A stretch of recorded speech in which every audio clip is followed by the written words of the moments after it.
Whether junior high or high school student, or even at foundation level at university, there are a lot of challenges when it comes to academic study. And academic study can be very overwhelming for many students. For example, if we take this example of an academic reading text for students, it can be very dense, a lot of technical academic words, and students can lose confidence very quickly. So where can we start in terms of building their confidence with academic study? One key starting point is a strong foundation in academic vocabulary. For example, the academic word list. We're going to have a look at the academic word list, what it is, why it's important, and how we can start integrating it into our classroom. So the academic word list was developed in the year 2000 by Avril Coxhead out of the University of Auckland there in New Zealand. So it's a list of approximately 3,000 academic words, not including those high-frequency words found in the general service list. These are different words. And they consist of 570 head words.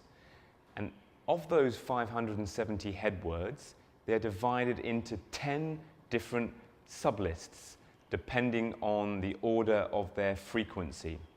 So the most frequent academic words you'll find in sublist 1. So here's an example of a word found in sublist 1, analyze.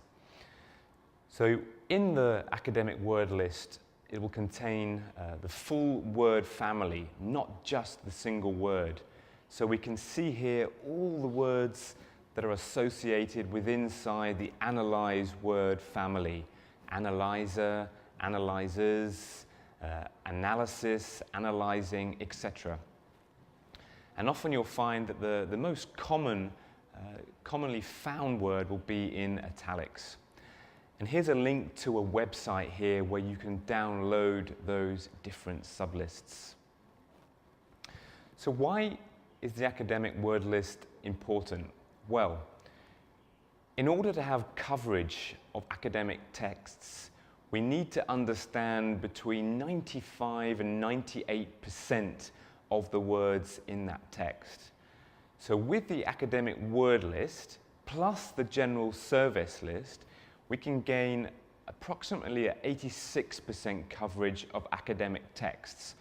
So our students are well on the way to being able to understand the majority of academic texts. If we then plus technical vocabulary which they need for specific topics, that can add an extra 10%. So we're really building up the confidence of students with this coverage of academic words. If they have less than 90%, that makes reading academic texts very difficult. So if we're exposing our students to academic words, we're teaching them explicitly, they're practicing the academic words in context, studies show that a 1% increase in academic vocabulary can have a knock-on effect of around 2.3% in understanding. So in summary, the academic word list can help give us coverage of approximately 86% of academic texts. It can help students understand texts faster and more easily, both reading texts but also listening as well. And with practice as well, this can really have an impact on how much we understand when we read or listen to academic texts. So let's have a look at the how part. So what we need as teachers is a simple, guided, clear approach, or a systematic approach of teaching these academic words. but also at the same time, we need meaningful, engaging, and memorable activities. Now, as teachers, we're very busy, so having something that's readily available in a clear guided approach is key to our classroom practice. So I'm going to show you some examples from the Skillful second edition coursebook and how the academic word list is integrated into each unit. So we can see from the example page here, in each unit, they cover around 6 to 8 different academic words. So firstly, we can work with a definition and pronunciation of that key word. We can then move on to the use and meaning of those words. And then importantly, we can personalize the use of those academic words through some discussion activities. Now let's have a look at a few practical activity tips about how you might deal with these kind of pages that integrate the academic word list. So firstly, dealing with maybe definitions and pronunciations. So why not check out, there's a very good free online dictionary, the Macmillan onlinedictionary.com, with both British and American English. And you can get your students to search for the words, they can listen to the pronunciation there as well. A very good starting point. We then want to see the words very quickly in context. We don't want to see the words too much in isolation because we can lose the meaning there. So putting those academic words into the context of short sentences is a very good transition. So here the students look at the sentences and they try and work out the meaning of the words themselves. They create awareness around these words and they try and match each word to the definitions below, so using the words in the context of a sentence. We can then move on to activities such as gap fill type activities. Again, they're thinking about which word or which word within that word family will fit best inside the context of these sentences. Again, all these activities are pre-prepared, pre-planned for teachers to save them time. If you want, as a teacher, you can sort of personalize or make these activities even more engaging by, for example, doing an activity where students have to complete the sentence. So here the teacher has written a few interesting sentences which integrate those academic words. For example, we have the academic words concluded, random, and revealed. So here the teacher has prepared some example sentences such as, after meeting her, I concluded that, and students have to work in pairs or groups to try and come up with it can be a very sort of fun or imaginary sentence, but obviously it has to be grammatically correct. So they work together and come up with interesting endings to those sentences. One other key aspect when we're dealing with academic words is the use. So being able to use the word through spoken and written production. There's no point in just knowing the word. We need to be able to use it in meaningful contexts as well. So this is where personalization comes in. So we can see from this task here, it's a discussion task. So we've done all the definitions, the practice activities. Now it's time to apply through some discussion questions.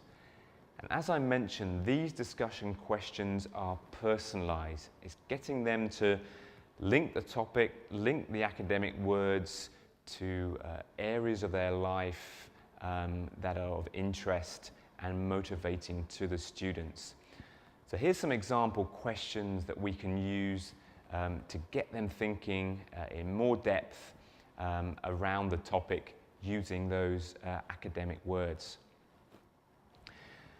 It's important to note here also that when we're dealing with academic discussions, using those academic words, to give the students as much support as we can to really scaffold the activity.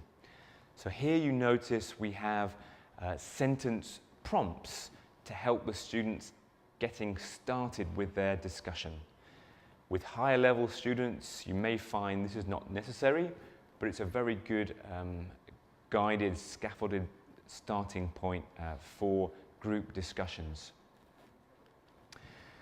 So we should always be thinking about mixed ability options when we're doing activities like this. Many of us are faced with mixed ability classes, so giving them the support through sentence prompts is one idea for the slightly lower level students.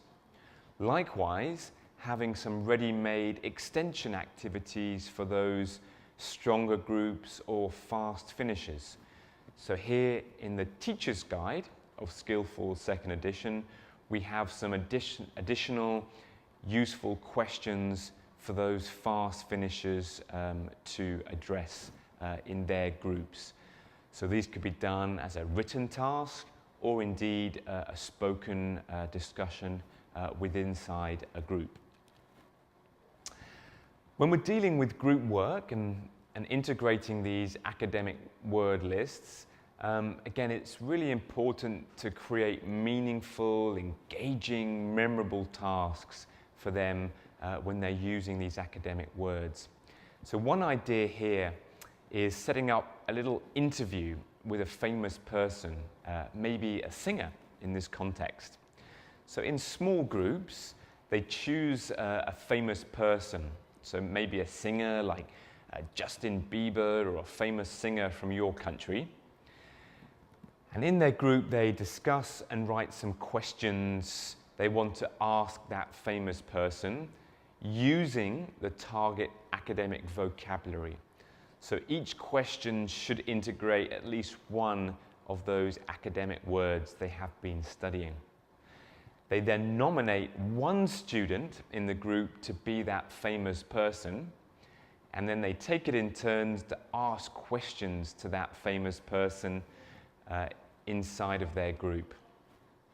So for example, here are the academic words from the lesson, and here are some example questions that they could come up with in their group to ask that famous person. So, who usually accompanies you on your world tours? What is your annual income, etc., etc. And your students can have some fun with that activity to make it nice and engaging, nice and memorable. So I hope you'll go out there and start integrating the academic word list into your classes, and I wish you good luck with teaching academic vocabulary.